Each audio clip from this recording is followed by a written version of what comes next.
Hej med dig, og velkommen til den lille præsentationsvideo til kurset Rygning 2. Kom godt i gang. Et kursus beregnet til dig, der er forskellige årsager, enten er kommet til at holde en lidt for lang pause, eller måske er kommet til at holde helt op med at ryge, og ikke rigtig kan finde motivationen igen. Den motivation skal vi finde nu. Hvor beslutningen om at holde op med at ryge ofte er truffet på baggrund af andres holdninger og meninger, så er det vigtigt at huske på, at beslutningen om at begynde at ryge eller begynde at ryge igen er din helt egen. Du har altså ikke nogen, du skal stå til regnskab overfor eller forklare hvorfor dit eller hvorfor.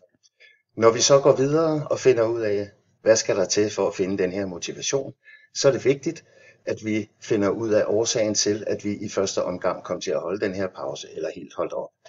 Hvad var årsagen til det? Lod du dig overtale af andres mere eller mindre gode forklaringer? Eller følte du bare, at du blev lidt for social af at omgås med for mange af de fede kollegaer i rygerummet? Eller synes du bare, det var for dyrt?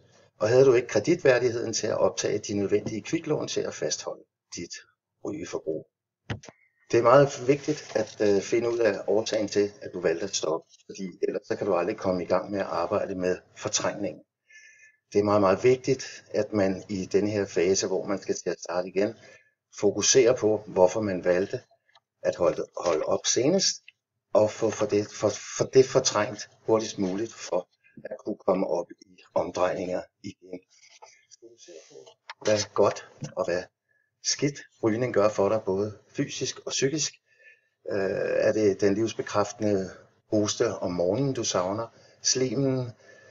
Er det svimmelheden ved den første cigaret, eller er det den smag, du har i munden, du savner? Den smag, som ikke-rygerne kalder for dårlig smag. Når du har fundet ud af det, så kan man godt gå i gang med at ryge igen, og så kræver det ikke særlig meget. Er det svært? Nej, det er det faktisk ikke. Du skal faktisk kun bruge 2 ting. Du skal bruge en cigaret, eller allerhelst flere cigaretter, og så skal du bruge en kilde til ild, det vi i daglig tale kalder for en ildtænder. Og har du de her 2 ingredienser, så er du godt på vej til at starte igen.